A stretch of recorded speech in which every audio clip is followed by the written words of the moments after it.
कोलकाता के RG Kar medical college में trainee महिला डॉक्टर से दरिंदगी के बाद हत्या के मामले में डॉक्टर्स लगातार आंदोलनरत हैं। देश में स्थान स्थान पर डॉक्टर्स की प्रोटेस्ट और हड़ताल जारी है। इसी क्रम में मुरादाबाद में शनिवार को बड़ी संख्या में चिकित्सकों ने एकत्रित होकर दोपहर में जुलूस निकालकर प्रधानमंत्री को संबोधित एक ज्ञापन जिलाधिकारी को दिया और फिर शाम को दोबारा आईएमए हॉल पर एकत्रित होकर कैंडल मार्च निकाला।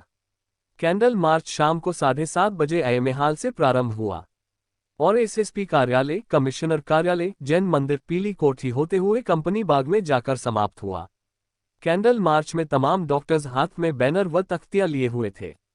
डॉक्टर्स की मांग थी कि इस जघन्य रेप और हत्याकांड के दोषियों को तुरंत गिरफ्तार कर उनके खिलाफ कड़ी से कड़ी कानूनी कार्यवाही की जाए व अस्पतालों में प्रशिक्षु डॉक्टर्स के लिए पर्याप्त सुरक्षा उपलब्ध कराई जाए। साथ ही उनके लिए आवास का प्रबंध भी किया जाए। डॉक्टर्स का कहना था कि जघन्य रेप व हत्याकांड के पीड़ित परिवार को उचित मुआवजा दिया जाए ताकि पुनः ऐसी घटना न हो। डॉक्टर्स का कहना था कि 15 अगस्त को कोलकाता में अस्पताल में भीड़ ने तोड़फोड़ की, जिसमें घटनास्थल समेत अस्पताल के कई हिस्सों में तोड़फोड़ हुई। पेशे की प्रकृति के कारण डॉक्टर, विशेष रूप से महिला डॉक्टर, हिंसा की चपेट में आती हैं। अस्पतालों और परिसरों के अंदर डॉक्टरों की सुरक्षा सुनिश्चित करना अधिकारियों का काम है।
ऐसे घूम जाओ सर, ऐसे घूम जाइए, देना हमारा दिन में तो डीएम से मिलना था, अपना एक मेमोरेंडम देना था माननीय प्रधानमंत्री के नाम पे। तो वो हमने दिन में 1 बजे जाके डीएम साहब को दे दिया। हालांकि वो अपना तहसील से बिजी थे, लेकिन 1 घंटे में आ गए थे, उनको दिया। फिर उसके बाद हमारा 7:30 बजे से कैंडल मार्च था, शांतिपूर्ण कैंडल मार्च था, जो हमने आईएमए हॉल से स्टार्ट किया था, जैन मंदिर होते हुए, पीली कोठी होते हुए और यहाँ गांधी मूर्ति पे आके हमने तो समाप्त। किस तरीके की मांगे हैं? हमारी मांगे, प्रमुख मांग तो ये है, एक तो जो इस जघन्य रेप और हत्याकांड के दोषियों को तुरंत गिरफ्तार किया जाए और इसका सख्त से सख्त कानूनी कार्रवाई की जाए। दूसरा ये है कि जब प्रशिक्षु डॉक्टर्स होते हैं, इनके लिए जब अस्पताल में अपना रात की ड्यूटी करनी पड़ती है, उसके लिए रुकने के लिए इंफ्रास्ट्रक्चर अच्छा हो, सुरक्षित सेफ जगह हो और जिससे कि उनके पास पूरी सुरक्षा और रहने की सुविधा हो। तीसरा ये, कहीं भी कोई स्वास्थ्य कर्मचारी या डॉक्टर के खिलाफ कोई मारपीट की घटना करता है तो तुरंत हमारा सेंट्रल प्रोटेक्शन एक्ट है जो 2016 से लंबित पड़ा है, उसको गवर्नमेंट बनाए और उसके खिलाफ तुरंत कार्रवाई करे। चौथी ये है कि जो पीड़ित परिवार है उनको उचित मुआवजा दिया जाए। हम गवर्नमेंट से मांग करते हैं कि हमें एक सेफ एनवायरनमेंट दे, जिससे कि हम मरीजों की अच्छी सेवा कर सकें।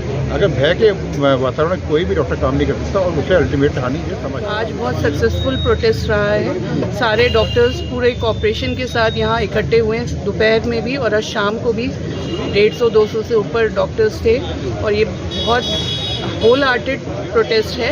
इसे सक्सेसफुल प्रोटेस्ट ही कहा जाएगा। हम लोग न्याय चाहते हैं, बिना फांसी, उन जिन लोगों ने ये गलत काम किया है उनको फांसी होनी चाहिए और ये बहुत ज़रूरी है हमारे बच्चों के लिए भी और हमारे साथ के कोलीग्स के लिए भी, उनके बच्चों के लिए भी जो मेडिकल कॉलेज में पढ़ रहे हैं अभी। मुरादाबाद क्या की। लगता है कि जिस तरह से लगातार प्रोटेस्ट चल रहे हैं और एक महिला के साथ इस तरीके की वारदात होना, क्या लगता है आपको किस तरह का माहौल है इस तरीके से? माहौल बहुत ख़राब है, कोई सुरक्षित नहीं है। अब हम सोचते हैं कि हम जब मेडिकल कॉलेज में थे तो हम लोग के साथ हम लोग गायनी वार्ड में ड्यूटी करते थे, उस वक्त कितना अनसेफ माहौल था। अब सोचते हैं तो रोंगटे खड़े हो जाते हैं ये सोच के कि कैसे कर ली ड्यूटी और कैसे हमारे बच्चे करेंगे आगे ड्यूटी।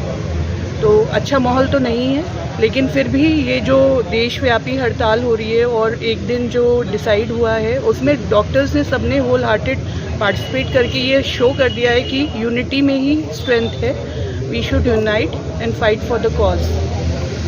लेटेस्ट न्यूज अपडेट जानने के लिए सब्सक्राइब करें हमारा चैनल ईशान न्यूज नेटवर्क और हाँ, बेल आइकन दबाना मत भूलिएगा।